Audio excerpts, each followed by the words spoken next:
I declare before you all that my whole life, whether it be long or short, shall be devoted to your service and to the service of our great imperial family to which we all belong. For decades, Queen Elizabeth II, the longest-lived, longest-reigning monarch in Britain's history, was a stabilizing force during a time of change in the United Kingdom. Her reign spanned the loss of most of the country's colonies in the years after World War II, and more recently, Brexit and the coronavirus pandemic. Elizabeth Alexandra Mary Windsor was born in April 1926, the first child of the Duke and Duchess of York. While cherished by the royal family, Elizabeth was never expected to become queen. Her grandfather was king. Her uncle was next in line, but in 1936 her grandfather died and her uncle abdicated. So we greet England's new King George VI. Her father became king in 1937, making her first in line to the throne. Elizabeth's induction to royal duties began during World War II when the 14-year-old made her first public broadcast. I can truthfully say to you all that we children at home are full of cheerfulness and courage. We are trying to do all we can to help our gallant sailors, soldiers, and airmen. In 1947, Elizabeth married Philip Mountbatten, Prince of Greece and Denmark and a lieutenant in the Royal Navy. On the balcony at Buckingham, where many kings and queens have appeared, Princess Elizabeth happily shares the supreme day of her life with her countrymen. The couple's first son Charles was born in 1948, followed by an Andrew and Edward. Then while she was on an official visit to Kenya, Elizabeth's life would change forever. On February the 6th, 1952, her father, King George, failed to recover from an operation and died at just 56 years old. Elizabeth was flown back to London and immediately seated to the throne. The high and mighty Princess Elizabeth Alexandra Mary is now, by the death of our late sovereign of happy memory, become Queen Elizabeth II.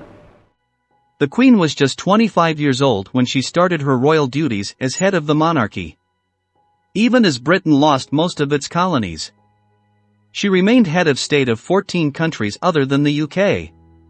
She traveled extensively and was received with admiration by millions. Mr. President, South Africa has a special place in my heart and in the hearts of the British people. Famously fond of horses, the Queen's love of her corgis was also no secret. They appeared with her in a much-loved video shown during the opening ceremony of London's 2012 Olympic Games. Good evening, Mr. Bond. Good evening, Your Majesty. She rarely committed interviews, so not much was known of her private life. But this seclusion from the press changed in the 1990s.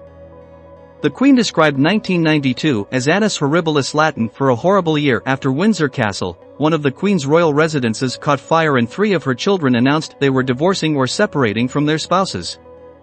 This included the very public separation of her eldest son, Prince Charles, from Princess Diana. People started to question if the royal family was needed, and if they reflected modern Britain. The Queen came under criticism in 1997 when she didn't return quickly enough to London to share in the public outpouring of grief after Princess Diana died in a car crash in Paris. I want to pay tribute to Diana myself. She was an exceptional and gifted human being. In good times and bad, she never lost her capacity to smile and laugh, nor to inspire others with her warmth and kindness. After this speech, public opinion started to turn in favor of the royal family following a well-crafted public relations plan, and the marriage is between Kate Middleton and Prince William in 2011. And Prince Harry and Meghan Markle in 2018. But just 2 years after their marriage, Harry and Meghan announced they were stepping away from royal duties in search of privacy from a growing media spotlight. They came to an agreement with the Queen where they would forfeit their royal titles as well as any royal funding. Their departure marks a watershed moment for a royal family that had long considered public service its foremost duty.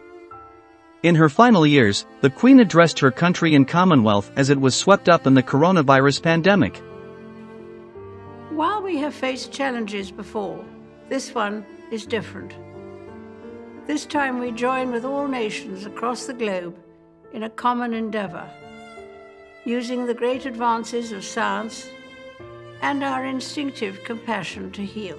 In April 2021, Prince Philip, the Queen's husband of over 70 years, died at the age of 99 due to coronavirus restrictions.